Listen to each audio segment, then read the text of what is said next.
And welcome back to my channel. मेरा नाम सुप्रिया है और हमने आरबीआई ग्रेड बी की एग्जाम प्रिपरेशन में अभी तक काफ़ी टॉपिक्स कवर कर लिए हैं।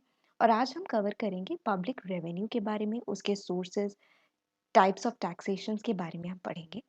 हमने प्रीवियस क्लास में पब्लिक फाइनेंस के बारे में पढ़ा था और जिसका पार्ट बनता है पब्लिक रेवेन्यू। अब हम इसे डिटेल में जानेंगे कि पब्लिक रेवेन्यू की क्या क्या पार्ट्स होते हैं, किस तरह से कलेक्ट किया जाता है और उनसे रिलेटेड क्या क्या सोर्सेज होते हैं पब्लिक रेवेन्यू को कलेक्ट करने के, वो जानेंगे। सो अगर आपने अभी तक मेरे चैनल को सब्सक्राइब नहीं किया है तो मुझे बहुत अच्छा लगेगा अगर आप मेरे चैनल को सब्सक्राइब कर लें। सो आइए बिना लेट किए हुए क्लास को स्टार्ट करते हैं। तो सबसे पहले जानते हैं कि what is the purpose of public revenue.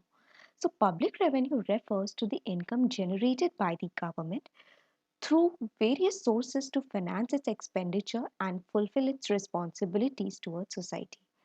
यानी कि पब्लिक रेवेन्यू हो गया कि रेवेन्यू जो कि पब्लिक के द्वारा कलेक्ट किया जाता है गवर्नमेंट के थ्रू, जो कि उसकी इनकम कहलाती है, जिसकी मदद से वो एक्सपेंडिचर्स करती है ताकि जो लोग सोसाइटी में रहते हैं वो उनकी नीड्स को फुलफिल कर सके, सोसाइटी को डेवलप कर सके। So, public revenue is an important concept of public finance. It refers to the income of the government from different sources. Dalton, in his Principles of Public Finance, mentioned two kinds of public revenue. अब Dalton ने अपने principles of public finance में दो तरह की public revenue को mention किया था। अब वो दो सोर्सेस क्या है? एक आपका टैक्स रेवेन्यू है, आपका नॉन टैक्स रेवेन्यू है। सो ये दो टाइप के आपके रेवेन्यू के सोर्सेज होते हैं। अब इनको हम और डिटेल में जानेंगे कि टैक्स रेवेन्यू में क्या क्या आता है और नॉन टैक्स रेवेन्यू में क्या क्या आता है। तो सबसे पहले बात करते हैं टैक्स की। टैक्स आपका दो तरह का होता है, एक आपका डायरेक्ट टैक्स होता है, एक आपका इनडायरेक्ट टैक्स होता है। डायरेक्ट टैक्सेस यानी कि आपके जैसे इनकम टैक्स हो गया, वेल्थ टैक्स है, गिफ्ट टैक्स है, कैपिटल गेन टैक्सेस है, ये आपके डायरेक्ट टैक्स कहलाते हैं। और इनडायरेक्ट हो गए जो आपके डायरेक्टली आपको नहीं देना पड़ता बल्कि वो चीज़ों की वैल्यू के साथ एडेड होते हैं और इनडायरेक्टली आपको उस चीज़ को पे करना पड़ता है। जैसे आप जीएसटी देख लीजिए, वो आपका एक तरह का इनडायरेक्ट टैक्स हो गया। आपका वैल्यू एडेड टैक्स है, ऑक्ट्राय टैक्स है, सर्विस टैक्स है, कस्टम ड्यूटीज है। ये आपको डायरेक्टली नहीं पे करना होता बल्कि ये इनडायरेक्टली आपकी जो सर्विसेज होती हैं या फिर आप कोई प्रोडक्ट खरीदते हैं उनके अंदर ये चीज़ें इनडायरेक्टली, ये टैक्स जो होता है वो इनकलकेटेड होता है। सो ये आपका इनडायरेक्ट टैक्स कहलाता है।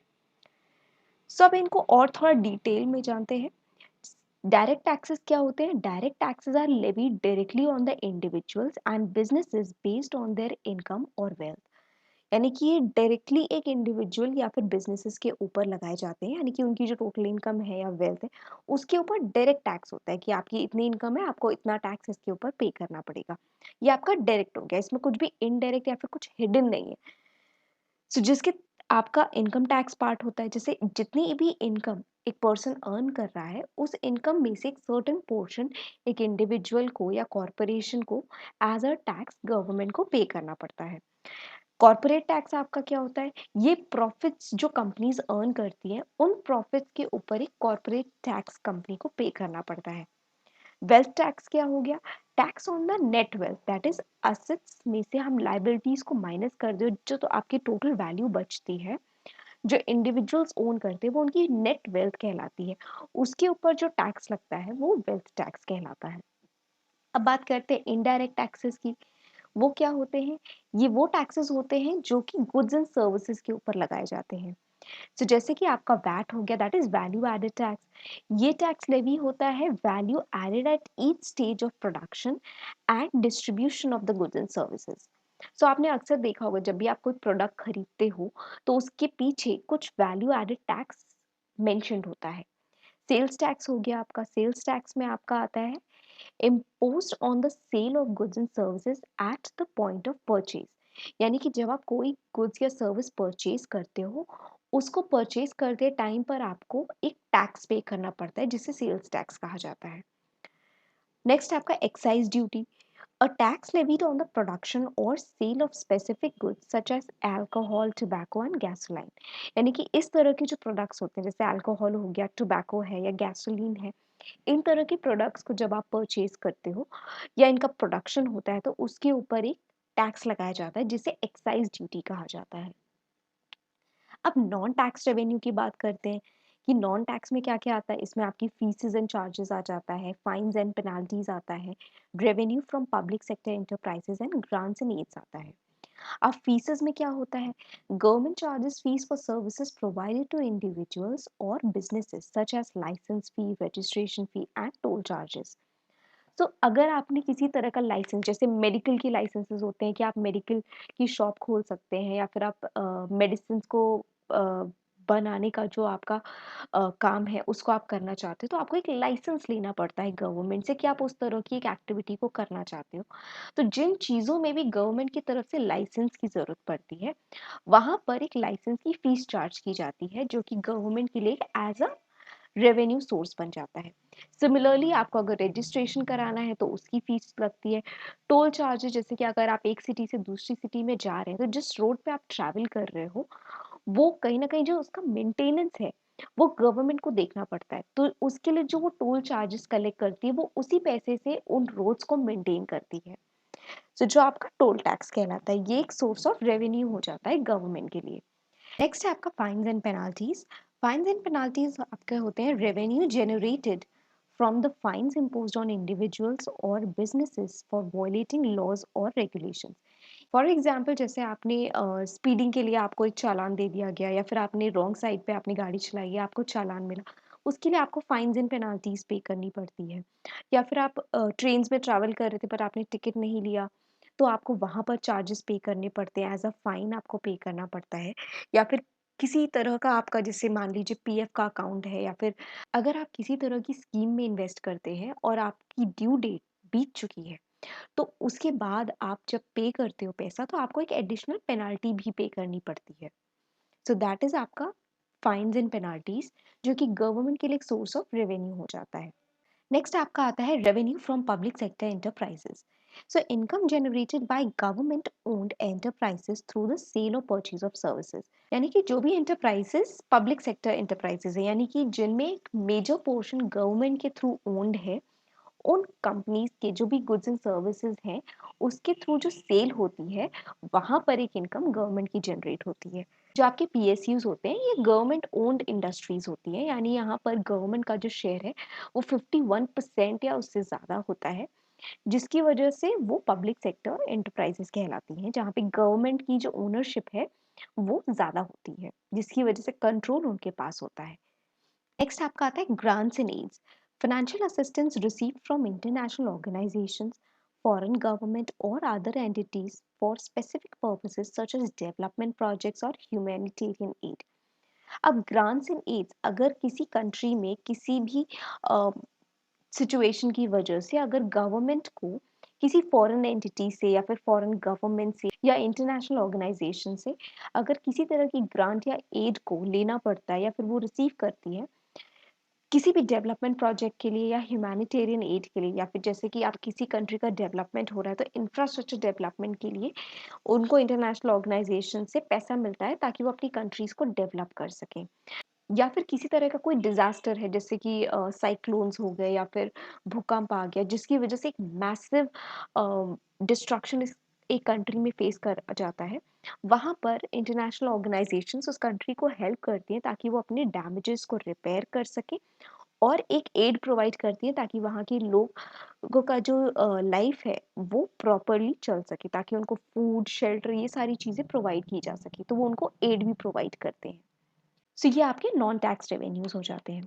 नेक्स्ट आपका आता है borrowings. Governments may borrow money by issuing bonds or taking loans from domestic or international financial institutions to finance their expenditures. However, borrowing increases the government's debts burden and may require repayment with interest in the future. Governments हैं, governments क्या करती हैं, वो अपने bonds को issue करती है। अगर उन्हें डोमेस्टिकली अगर पैसा रेज करना है, तो वो क्या करती हैं, अपने बॉन्ड्स को शेयर करती हैं, जो बैंक्स खरीद सकते हैं, इंडिविजुअल्स खरीद सकते हैं, ताकि वो गवर्नमेंट की सिक्योरिटीज़ में अपना पैसा इन्वेस्ट करते हैं। इससे क्या होता है, गवर्नमेंट के पास इंस्टेंट पैसा अवेलेबल हो जाता है। बट ऐसा नहीं है कि गवर्नमेंट को वो पैसा अपने पास ही रखना है, उन बॉन्ड्स को दोबारा रीपर्चेज नहीं करना पड़ेगा। लोगों ने अपना पैसा क्यों इन्वेस्ट किया है? क्योंकि उन्हें पता है गवर्नमेंट के बॉन्ड्स में हम पैसा इन्वेस्ट कर रहे हैं, तो गवर्नमेंट हमें इंटरेस्ट के साथ वो पैसा वापस भी करेगी। तो इससे क्या होता है, गवर्नमेंट के ऊपर जो डेब्ट है वो बढ़ जाती है, ताकि फ्यूचर में जब वो उसे रीपे करेंगे, उसे इंटरेस्ट के साथ पे करना पड़ेगा। अगर मुझे एक बॉन्ड के लिए अगर 500 रुपीज़ पे करने हैं, तो अगर मुझे 500 ही वापस मिलेंगे, then why would I want to purchase any bond? मैं तभी उसको परचेज़ करूँगी अगर मुझे पता है मुझे 500 रुपीज़ के बदले में कुछ इंटरेस्ट मिलेगा, जैसे 525 रुपीज़ या फिर 600 रुपीज़, डिपेंडिंग अपॉन गवर्नमेंट उसमें कितना इंटरेस्ट पे कर रही है। तो इससे क्या होता है, गवर्नमेंट को एक तो इंस्टेंट पैसा मिलता है अगर जब उसे चाहिए होता है बॉन्ड्स इशू करके, एंड फ्यूचर में वो उस पैसे को धीरे-धीरे रीपे करती रहती है ताकि लोग गवर्नमेंट की बॉन्ड्स में इन्वेस्ट करते रहें। फ्यूचर में उनका जो ट्रस्ट है वो बना रहे। ये डोमेस्टिकली वो रेज़ करते हैं। वो इंटरनेशनली भी रेज़ कर सकते हैं इस पैसे को कि वो फॉरेन इंस्टीट्यूशंस को भी बॉन्ड्स के ज़रिए या फिर लोन्स के ज़रिए वो पैसा लेते हैं और बाद में उस पैसे को उन्हें वापस करना होता है इंटरेस्ट के साथ। जैसे हम जाते हैं बैंक्स के पास लोन लेने के लिए कि वो हमें हमारी ज़रूरत के टाइम पे पैसा प्रोवाइड करें, उसी तरह से गवर्नमेंट्स भी नीड के टाइम पे इंटरनेशनल ऑर्गेनाइजेशंस के पास जाती है ताकि वो उनसे पैसा बोरो कर सके एक्सपेंडिचर्स करने के लिए, और फ्यूचर में वो उस पैसे को रीपे करती है विद एडिशनल इंटरेस्ट। नेक्स्ट आपका आता है इन्वेस्टमेंट इनकम। इन्वेस्टमेंट इनकम क्या होती है? गवर्नमेंट में earn income from their investment in financial assets such as stocks, bonds, real estate. These include dividends, interest and rental income. यानी कि गवर्नमेंट कहाँ से अपना पैसा अर्न कर सकती है, वो भी इन्वेस्ट करती है फाइनेंशियल असेट्स में। जैसे कि आपके स्टॉक्स हो गए, बॉन्ड्स है, रियल एस्टेट है, गवर्नमेंट भी इनमें अपना स्टेक लेकर रखती है, जिससे वो डिविडेंड्स के फॉर्म में, इंटरेस्ट के फॉर्म में या रेंटल इनकम के फॉर्म में इनकम को अर्न करती है। नेक्स्ट आपके आते हैं मॉनेटरी सोर्सेज। मॉनेटरी सोर्सेज में आपके दो तरह के सोर्सेज होते हैं। एक आपका होता है स्यूनरेज, यानी कि revenue generated by the government through the production of currency. It is the difference between the face value of the money and the cost of producing it. यानी कि गवर्नमेंट जो करेंसी को प्रोड्यूस करती है उसमें भी वो रेवेन्यू जनरेट करती है। यानी कि एक होता है जो डिफरेंस होता है कि एक करेंसी की जो फेस वैल्यू है और उसकी जो कॉस्ट है उसको प्रोड्यूस करने की, दोनों के बीच का जो डिफरेंस होता है वो ही गवर्नमेंट के लिए सोर्स ऑफ रेवेन्यू होता है। नेक्स्ट आता है सेंट्रल बैंक के profits. Governments may receive profits or dividends from the ownership of central banks, which are responsible for issuing currency and conducting monetary policy. यानी कि सेंट्रल बैंक के profits, यानी कि आपका जो आरबीआई है उसके जो प्रॉफिट्स होते हैं। सो आरबीआई क्या करती है, पूरे कंट्री का जो फाइनेंशियल सिस्टम है वो सेंट्रल बैंक के थ्रू ही चलता है। तो जब सेंट्रल बैंक अर्न करता है प्रॉफिट्स, वो गवर्नमेंट को एज अ प्रॉफिट या डिविडेंड के फॉर्म में इनकम जनरेट करवाते हैं, क्योंकि वो एक तरह से मॉनेटरी पॉलिसीज को भी कंडक्ट कर रहे थे, यानी कि वो गवर्नमेंट के साथ ही मिल करके इकोनॉमी को चला रहे होते हैं। तो जब उनको प्रॉफिट होता है तो गवर्नमेंट भी पोर्शन ऑफ इनकम को अर्न करती है। नेक्स्ट है privatisation. Revenue generated from the sale of government-owned assets or enterprises to private investors. Privatization can provide a one-time infusion of funds, but may reduce future revenue streams for those assets. यानी कि जब हम किसी चीज़ का privatisation करते हैं, जैसे आप फॉर एग्जांपल मान लीजिए जो टोल रोड्स है, अब प्राइवेटली ओन्ड होती है, तो वो वन टाइम में जब वो टेंडर दिया जाता है प्राइवेट सेक्टर को या फिर उस चीज़ को प्राइवेटाइज कर दिया जाता है कि अब से जो रोड्स की मेंटेनेंस है वो एक प्राइवेट कंपनी द्वारा देखी जाएगी। तो अगर गवर्नमेंट ओन्ड जो एसेट्स हैं या एंटरप्राइजेज है, उनको अगर कोई प्राइवेट इन्वेस्टर परचेज कर लेता है गवर्नमेंट के थ्रू, तो वो एक लमसम अमाउंट में आप कह सकते हो या फिर वन टाइम इन्फ्यूजन होता है फंड्स का, जिसके थ्रू गवर्नमेंट को इनकम मिल जाती है। बट इससे फ्यूचर में उनकी रेकरिंग इनकम नहीं होती, बिकॉज वो एक बार उन्होंने सेल कर दिया तो फिर वो प्राइवेटाइज ही हो जाती है, वो प्राइवेट ओनर के पास वो असेट या फिर एंटरप्राइज होती है। सो ये आपका एक सोर्स ऑफ इनकम हो जाता है जब गवर्नमेंट किसी सेक्टर को या किसी असेट को या एंटरप्राइज को नहीं चला पा रही होती है, या फिर वहां पर वो उतने प्रॉफिट्स को जनरेट नहीं कर पा रही होती है, तो वो उसे क्या करती है, उसे सेल आउट कर देती है प्राइवेट इंस्टीट्यूशंस को, ताकि वो उसे प्रॉपरली चला सके और इसके बदले में गवर्नमेंट को एक पोर्शन ऑफ इनकम मिल जाता है। नेक्स्ट आपका आता है इंटरनेशनल ट्रेड, जिसमें आपके custom duties and trade agreements and tariff quotas होते हैं। अब कस्टम ड्यूटीज क्या होता है? Tax levied on imports and exports of goods. तो जो भी आप गुड्स का इंपोर्ट या एक्सपोर्ट करते हो उनके ऊपर जो टैक्स लगता है वो आपका कस्टम ड्यूटीज कहलाता है। Governments collect revenue by imposing tariffs on imported goods entering the country, यानी कि जब भी कोई फॉरेन कंट्री का कोई गुड अगर हम इंपोर्ट करते हैं अपनी कंट्री में, तो वहाँ पर एक टैरिफ ड्यूटी लगती है जो उस कंपनी को जो गुड्स एंड सर्विस प्रोवाइड कर रही है, उस कंपनी को पे करना पड़ता है उस कंट्री में जहाँ पर वो गुड्स को इंपोर्ट कर रहे हैं। तो ये जो टैरिफ लगता है, ये एक इनकम हो जाती है गवर्नमेंट की थ्रू कस्टम ड्यूटी।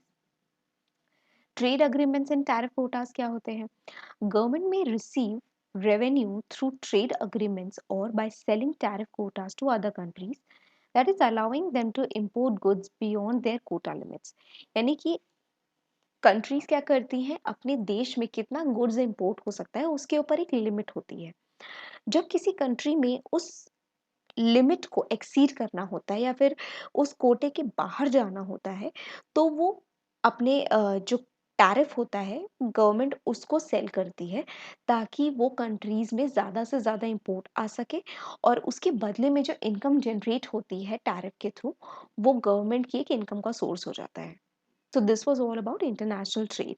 सो ये पूरा का पूरा टॉपिक आपका कवर करता है कि पब्लिक रेवेन्यू क्या होता है, उसके कितने सोर्सेज होते हैं, डायरेक्ट टैक्सेस में क्या क्या आता है, इनडायरेक्ट टैक्स में क्या आता है, नॉन टैक्स रेवेन्यूज में क्या क्या चीज़ें होती हैं। सो this was all complete gist of कि आपका पब्लिक रेवेन्यू क्या होता है। सो अगर आपको कोई भी डाउट या कन्फ्यूजन हो तो आप मुझे कमेंट सेक्शन में पूछ सकते हैं। एंड अगर आपको ये वीडियो अच्छा लगा हो तो आप इसे लाइक कीजिए, अपने फ्रेंड्स के साथ इसे शेयर कीजिए, and also subscribe to my channel. Thank you so much for watching.